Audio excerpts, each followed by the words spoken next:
Namaskaram.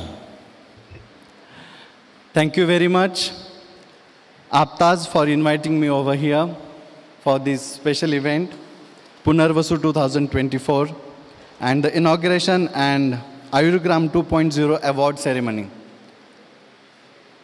बच्चों में जो उत्साह था वो उत्साह इतना अच्छा था, मतलब वो उत्साह देख के हमें भी उत्साह आता था।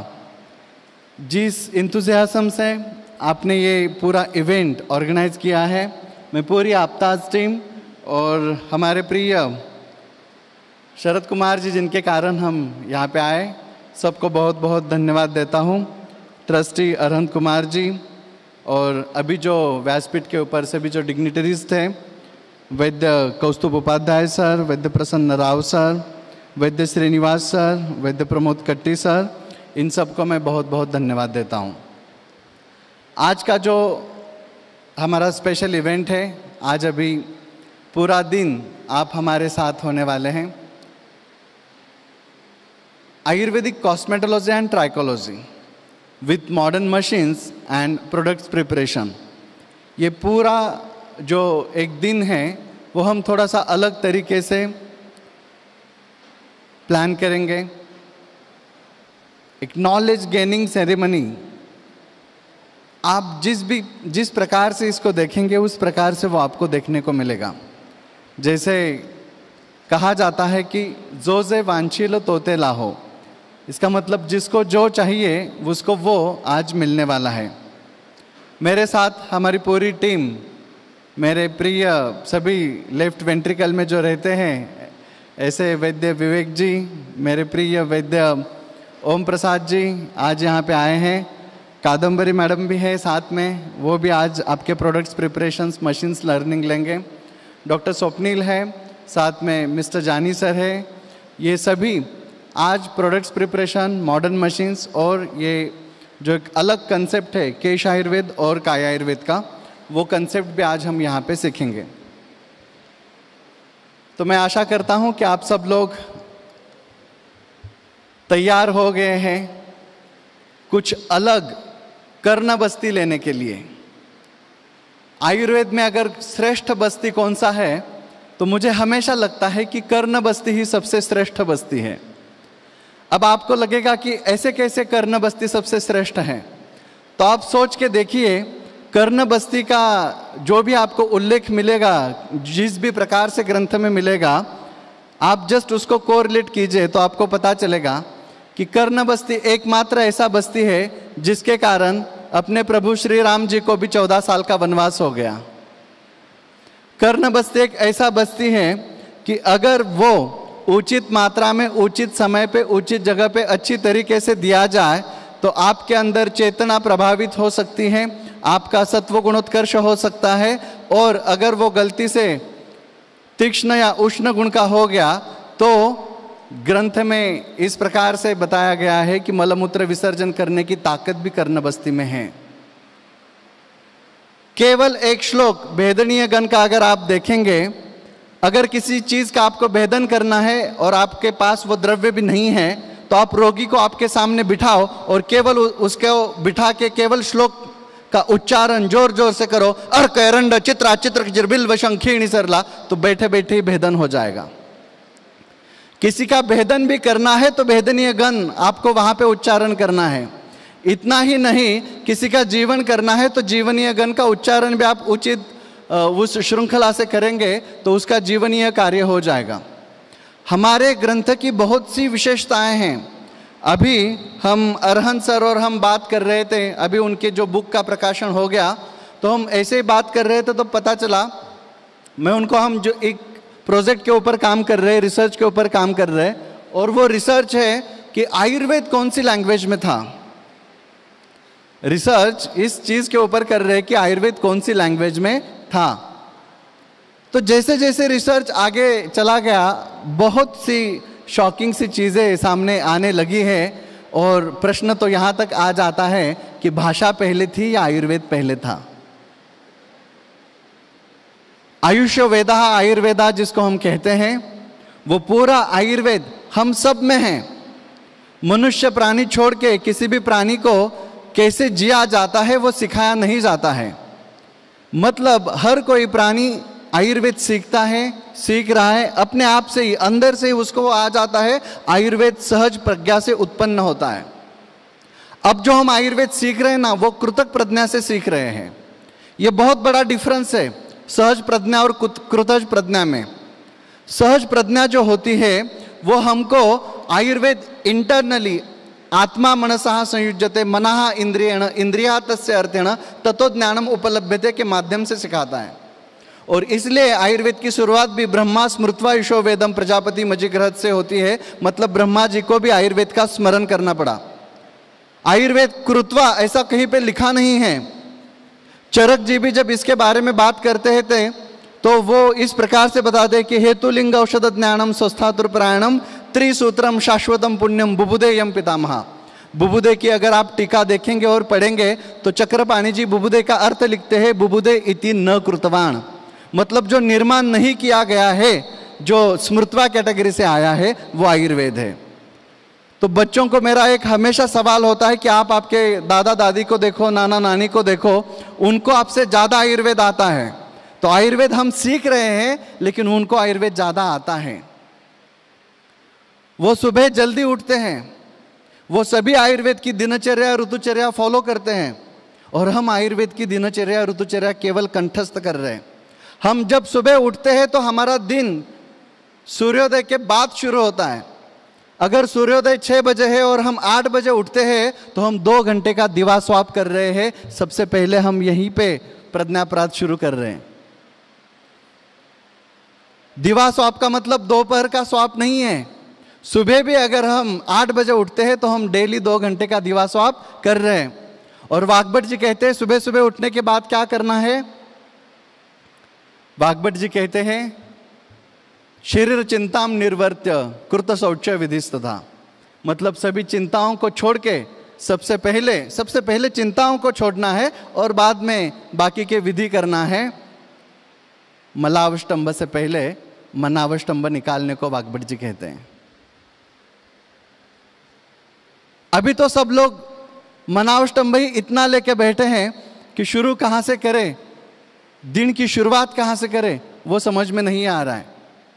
दिनचर्या में जो जो चीज़ें बताई गई हैं वो समझ में नहीं आ रहा है। And coming to our subject, दिनचर्या में बताया गया है कि शिरः श्रवण पादेषु तम विशेषेण शीलेत। अभी उपाध्याय सर ने पूछा था कि रोज आप अभ्यंग करते हैं। बहुत लोग सोच रहे थे कि हम सच में अभ्यंग करते हैं कि नहीं है। उस अभ्यंग में भी सबसे पहले बताया गया है कि शिरः श्रवण पादेषु, कम से कम शिर प्रदेशी रोज 4-4 बूंद तेल का अभ्यंग होना चाहिए। जो अपना आज का विषय है ट्राइकोलॉजी का, रोज 4 बूंद तेल के हम नहीं लगा रहे हैं। जो डेली नरिशमेंट बताया है बालों के लिए वो हम नहीं दे रहे हैं। हम ग्रंथ तो पढ़ रहे हैं लेकिन यहाँ पे बहुत सी माता भगिनी मुझे देख रहे हैं, मुझे दिख रहे हैं यहाँ पे काफ़ी सारे हैं। वो भी अभी सोच के देखिए आप दिनचर्या करते हैं या संडे चर्या करते हैं।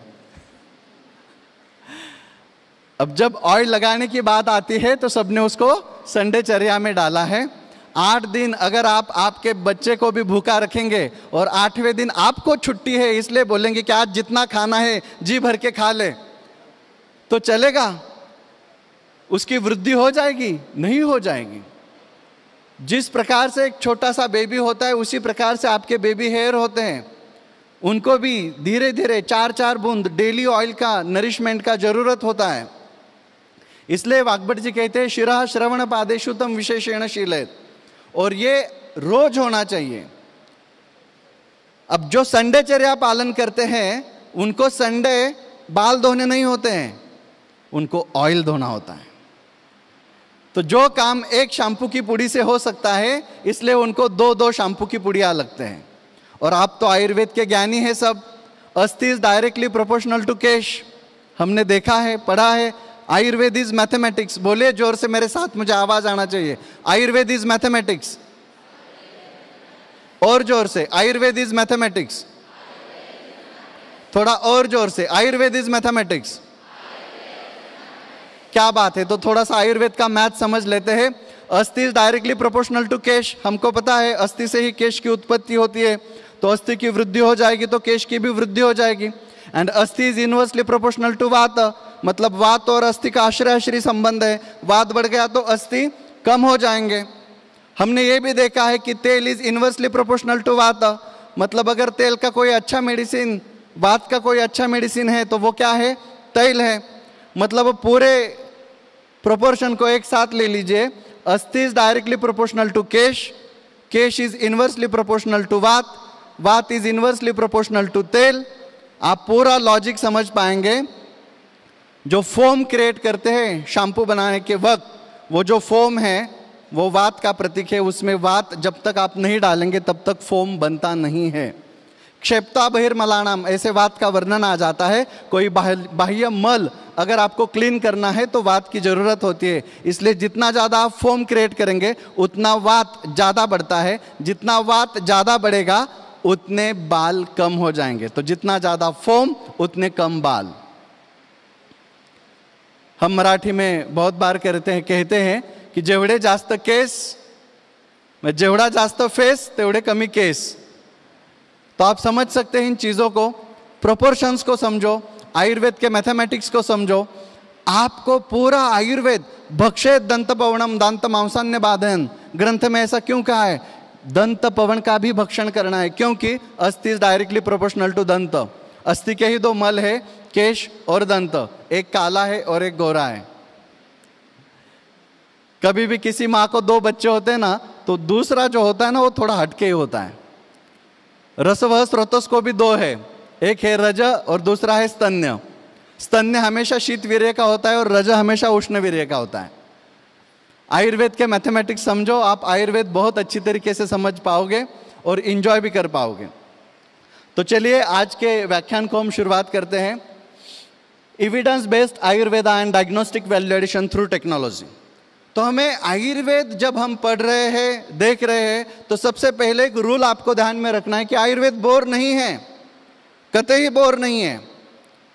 51 ऋषिमुनि, 51 ऋषिमुनि हिमालय पार्श्वे हिमवता शुभे, हिमालय के यहाँ पे जुड़ गए थे। 51 ऋषिमुनि आए थे। आज मुझे लग रहा है कि 81 टीम्स डिफरेंट जगह से आई है आयुर्ग्राम के, और बहुत अलग अलग जगह से यहाँ पे 1000 लोग आए हैं। उस समय भी जो आयुर्वेद की सबसे पहली और बेस्ट कॉन्फ्रेंस हुई थी, 51 ऋषिमुनि वहाँ पे पार्श्वे हिमवता शुभे वहाँ पे आ गए थे, इकट्ठा हो गए थे।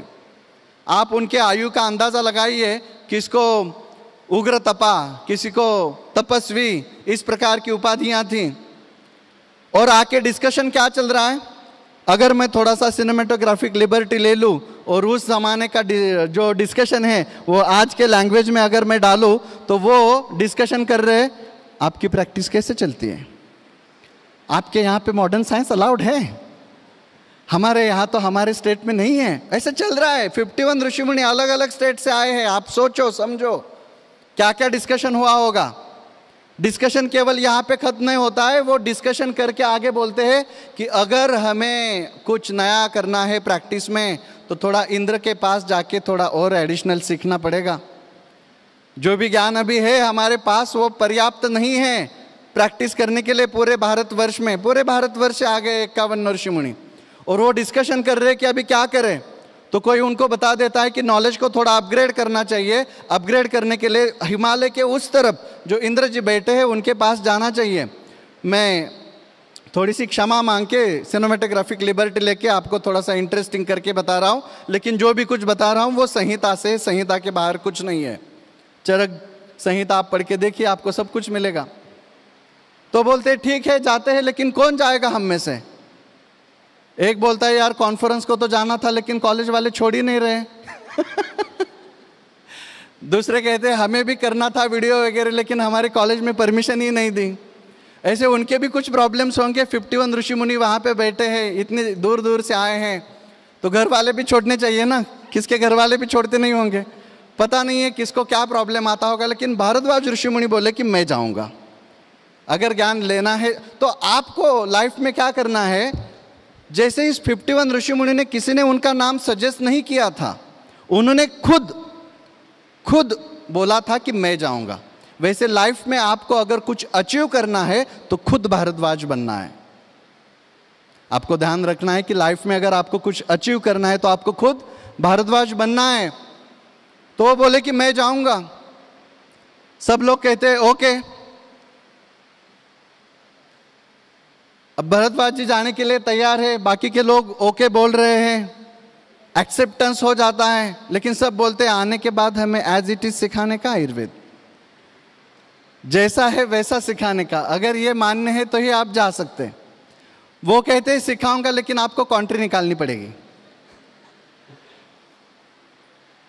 शायद पता नहीं, लेकिन कॉन्ट्री निकाली होगी। सब लोग कॉन्ट्री निकालते हैं, भारद्वाज ऋषि मुनि जी का पासपोर्ट निकालते हैं, वीजा निकालते हैं, एयर टिकट निकालते हैं, स्टैंप लग जाता है और भारद्वाज ऋषि मुनि इहलोक से परलोक आयुर्वेद सीखने के लिए जाते हैं। चरक संहिता में उल्लेख है कि 2 लोक होते हैं, इहलोक होता है, परलोक होता है। इंद्र जी परलोक में बैठे हैं, वो वहां पे आयुर्वेद सिखा रहे हैं, भारद्वाज ऋषि मुनि वहां पे आयुर्वेद सीखने के लिए गए हैं। Who is the first foreign return doctor of Ayurveda? Bharadwaj ऋषि मुनि। और हम झगड़ा करते बैठे हैं कि आयुर्वेद इंडिया का है, ऑस्ट्रेलिया का है, रशिया का है, नेदरलैंड्स का है और कहां का है? आयुष्य वेद आयुर्वेद है, जिसको जीना है उसका आयुर्वेद है। अगर कोई एलोपैथिक प्रैक्टिशनर गुरुजी के ऊपर काम करता है तो आयुर्वेद उसका भी उतना ही है। कोई हल्दी के ऊपर काम कर रहा है तो आयुर्वेद उसका भी उतना ही है। तो आप लोग आएंगे बोलेंगे, कुछ लोग बहुत बड़े प्रैक्टिशनर होते हैं, उनके पास आयुर्वेद की डिग्री भी नहीं होती है और आप फिर कंप्लेंट करने के लिए जाते हैं, आप अलग अलग डिपार्टमेंट को उनका नाम भेजते हैं। कोई कुछ नहीं कर सकता उनका, क्योंकि आयुर्वेद कहता है जो मेरी सेवा करेगा मैं उसका हूं। आयुर्वेद की दृष्टि क्लियर है, आयुर्वेद के विचार क्लियर हैं। आयुर्वेद शाश्वत है, हम सब नाशवंत है। नाशवंत ने शाश्वत की सेवा करनी चाहिए। आयुर्वेद कहता हूं मैं तो कल्प वृक्ष हूं, जो भी मेरी सेवा करेगा मैं उसका हूं।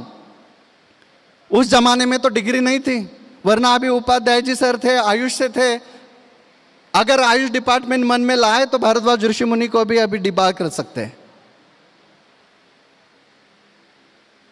केवल डिग्री की बात की जाए तो डिग्री से चलता नहीं है। जो मैंने अभी कहा आपको, आपकी नानी को, आपको दादी को आपसे ज्यादा आयुर्वेद आता है।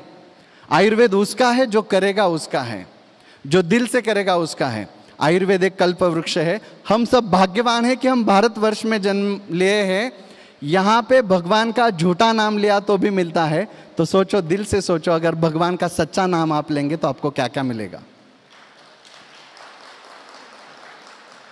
इसी प्रकार से आयुर्वेद भी है। आयुर्वेद का आप झूठा नाम लेंगे तो भी आपको बहुत कुछ मिलने वाला है। तो आप थोड़ा सा आंखें बंद करके अपने मन से पूछो कि आप अगर सच्चे दिल से आयुर्वेद का नाम लेंगे तो आपको आयुर्वेद क्या क्या देगा। आयुर्वेद बहुत कुछ देगा, सब कुछ देगा। धर्म अर्थ काम मोक्ष चतुर्विध पुरुषार्थ आयुर्वेद आपको देगा। बस आयुर्वेद को नेशनली इंटरनेशनली प्रेजेंट करने के लिए हमें एविडेंस बेस्ड आयुर्वेदा की ज़्यादा ज़रूरत है। जैसा देश है उस प्रकार से उसका शास्त्र डेवलप हो जाता है। कोई भी जो शास्त्र होता है उसके पीछे कुछ लॉजिक्स होते हैं। तो आज के ज़माने के जो भी शास्त्र है उनके लॉजिक्स में आप आयुर्वेद उनको कैसे बता रहे हैं, पढ़ा रहे हैं, वो ज़्यादा मैटर करेगा। अगर हम आयुर्वेद की उन्नति चाहते हैं तो हर एक कंट्री में जाने के बाद उस कंट्री के साइंटिफिक वैलिडेशन के तरीके से हमें आयुर्वेद वहाँ पे समझाना पड़ेगा।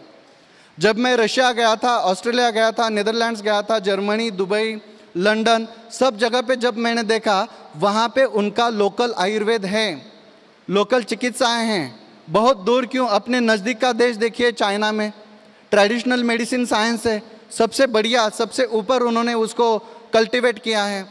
तो हमने हमारे दिमाग से निकालना चाहिए कि आयुर्वेद केवल भारत का है।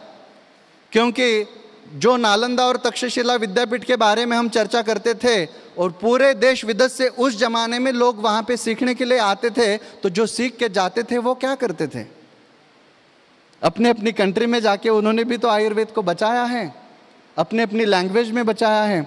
अभी हमने यहाँ के लोकल लैंग्वेज में एक बुक का इनॉग्रेशन किया। तो हर एक लैंग्वेज में आयुर्वेद जीवित है, हर एक व्यक्ति में आयुर्वेद जीवित है, हर एक देश में आयुर्वेद जीवित है। इसलिए वसुधैव कुटुंबकम का नारा हमने समझना चाहिए केरलियन आयुर्वेद अलग, महाराष्ट्रियन आयुर्वेद अलग, नॉर्थ का अलग, साउथ का अलग। इस श्रृंखला से भी हमने बाहर निकलना चाहिए। आयुर्वेद केवल आयुर्वेद है, आयुषो वेदा आयुर्वेदा है।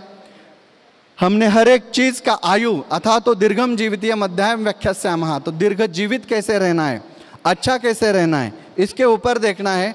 आदरणीय जमदग्नि सर हमें हमेशा कहते थे कि वाग्भट को लेके पहले श्लोक से लास्ट के श्लोक तक आपका जो भी प्रयोजन है वो प्रयोजन आप इस दीर्घम जीवितीय के श्लोक में डालो और पूरा वाग्भट आप उस दृष्टि से पढ़ो तो आपको एक नया आयुर्वेद मिल जाएगा। वैसे हमने प्रयास किया। अथा तो दीर्घम जीवितीय मध्याह्न व्याख्यास्यामः को हमने केश के आयु के लिए डाला, श्लोक बन गया अथा तो केशायुष कामी अध्याय व्याख्यास्यामः। तो केश का आयुष्य अगर आपको बढ़ाना है तो आपको केश आयुर्वेद पढ़ना है। यही केश आयुर्वेद मैं आज आपको बताने जा रहा हूं। So why it is so special? Kesh Ayurveda is so special because this is the perfect sutra vistaar of important shlokas from the Brihattrayi. कुछ अलग नहीं है, जैसे काय बाल ग्रह ऊर्ध्वांग शल्य दंष्ट्रा जरा वृषाण अष्टावंगानि तस्याहुष चिकित्सा येषु संश्रिताः, जिस प्रकार से वो अलग अलग अंग आयुर्वेद की है। आयुर्वेद एक बहुत बड़ा बगीचा है। अब जो भी मैंने प्रस्तावना की है उसमें आपको समझ में आया होगा, एक बहुत बड़ा बगीचा है। इस बगीचा में से आप जो फूल आपके लिए है वो आप बस इकट्ठा करके लेके आ रहे हो। तो काय चिकित्सा के, बाल चिकित्सा के, ऊर्ध्वांग चिकित्सा के, ग्रह चिकित्सा के फूल आपने इकट्ठा किए तो वो आयुर्वेद बन गया। उसी प्रकार से केवल केशायुष काम्य के फूल इकट्ठा करते हैं तो केशायुर्वेद बन जाता है, और स्किन के लिए इकट्ठा करते हैं तो त्वक आयुर्वेद या काया आयुर्वेद बन जाता है। तो मैं आज चाहूँगा कि जितने भी यहाँ पे स्टूडेंट्स बैठे हैं, प्रैक्टिशनर्स बैठे हैं या रिसर्चर्स बैठे हैं, वो ये व्याख्यान सुनते समय आपके मन में जो भी है, आगे जाके आपको गर्भायुर्वेद बनाना है, यकृत आयुर्वेद बनाना है, कंठ आयुर्वेद बनाना है, नेत्र आयुर्वेद बनाना है, केवल श्वेत्र आयुर्वेद भी आपको बनाना है, तो एक परफेक्ट मेथोडोलॉजी में आज आपको देके जाऊंगा। बस वो अनुक्रमणिका आपके सामने रखो, उसका सूत्र विस्तार करो, एक बुक आप अच्छे से लिखो और उसके ऊपर प्रैक्टिस शुरू करो। आप कतई ही फेल नहीं होंगे। इतना द बेस्ट है। This is the perfect blend of ancient science and modern technology.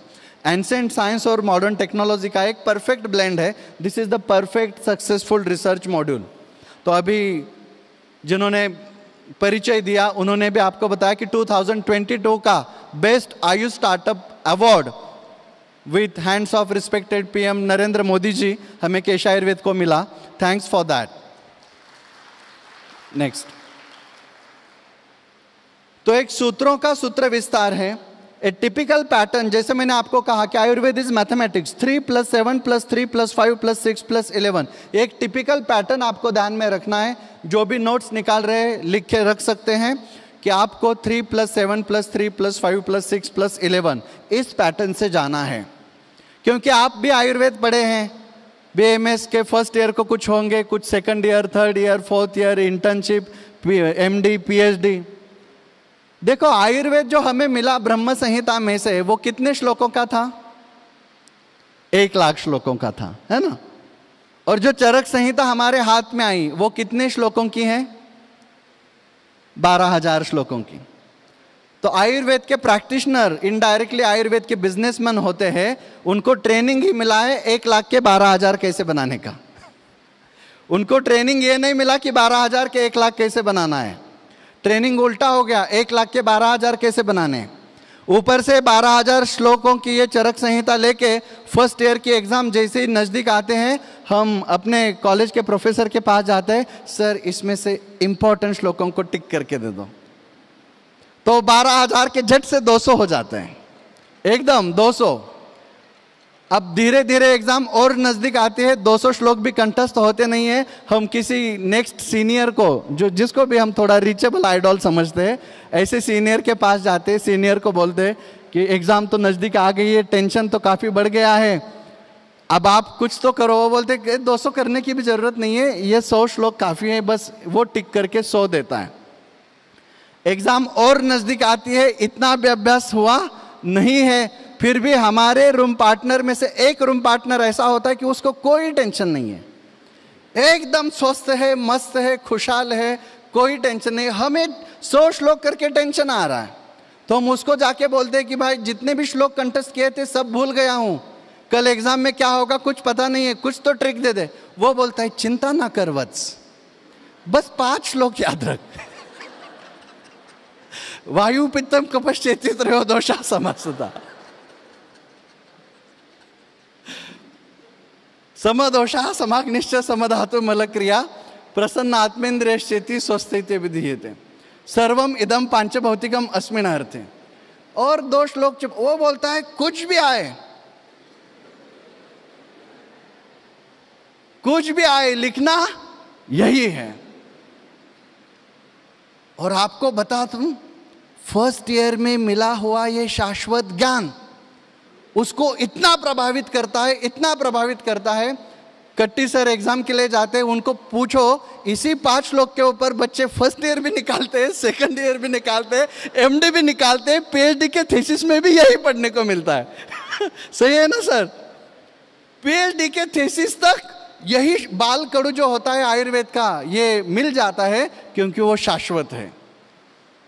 शायद भारद्वाज ऋषि मुनि जी भी इंद्र जी के पास 1 दिन की कॉन्फ्रेंस करके आए, 8 दिन का कोई कोर्स करके आए, 4.5 साल का बीएमएस पढ़ के आए, 1 साल की इंटर्नशिप इंद्रलोक में वहाँ पे की या यहाँ आके की, हमें कुछ पता नहीं है, वो रिसर्च का भाग है, रिसर्च करना चाहिए इसके ऊपर। लेकिन जो कुछ लेके आए वो सूत्र रूप में लेके आए, ये पक्का था। जो कुछ लेके आए वो क्या लेके आए? सूत्र रूप में लेके आए। और आने के बाद जो भी किया है वो केवल सूत्र विस्तार है।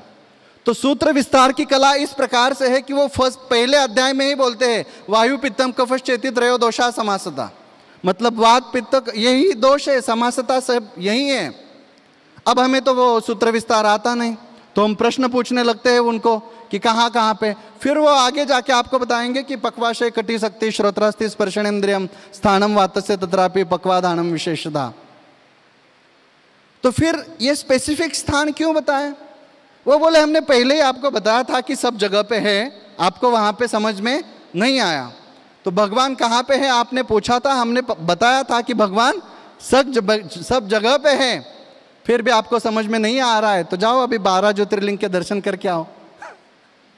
तो ये अलग अलग स्थान जो दिए हैं वो 12 ज्योतिर्लिंग जैसे दिए हैं, अष्टविनायक जैसे दिए हैं, तो अलग अलग जाके आपको वो देख के आना पड़ता है, तब तक उसका ज्ञान आपको होता नहीं है। फिर घूम के आने के बाद पता चलता है कि सब जगह पे। यही तो सूत्र विस्तार है। इसलिए अगर हमें शास्त्र को बढ़ाना है तो सूत्र विस्तार की कला हमने सीखनी चाहिए। क्यों बताया, क्या बताया वो देखना चाहिए। हेतु लिंग औषध का सूत्र, दोष धातु मल का सूत्र, पंचमहाभूत का सूत्र, षड्रस का सूत्र और एकादशविध परीक्षण भाव का सूत्र, मतलब 3 + 7 + 3 + 5 + 6 + 11, इसमें पूरा आयुर्वेद बहुत अच्छी तरीके से आ जाता है। Next, so why we need this? So for today's the first motto for today is diagnostic value addition and treatment value addition. जब तक हमारा डायग्नोस्टिक वैल्यू एडेड नहीं होता तब तक हमारा ट्रीटमेंट वैल्यू एडेड नहीं हो सकता। अगर हम कहते हैं कि चरकत्सु चिकित्सिते, तो केवल चरक जी चिकित्सा में श्रेष्ठ नहीं है, वो निदान में भी उतने ही श्रेष्ठ है, इसलिए वो चिकित्सा में श्रेष्ठ है। जो व्यक्ति डायग्नोस्टिक वैल्यू एडिशन में श्रेष्ठ हो नहीं सकता वो कदापि चिकित्सा में श्रेष्ठ नहीं हो सकता। चरक जी का डायग्नोस्टिक सिस्टम बेस्ट है, इसलिए उनका ट्रीटमेंट बेस्ट है।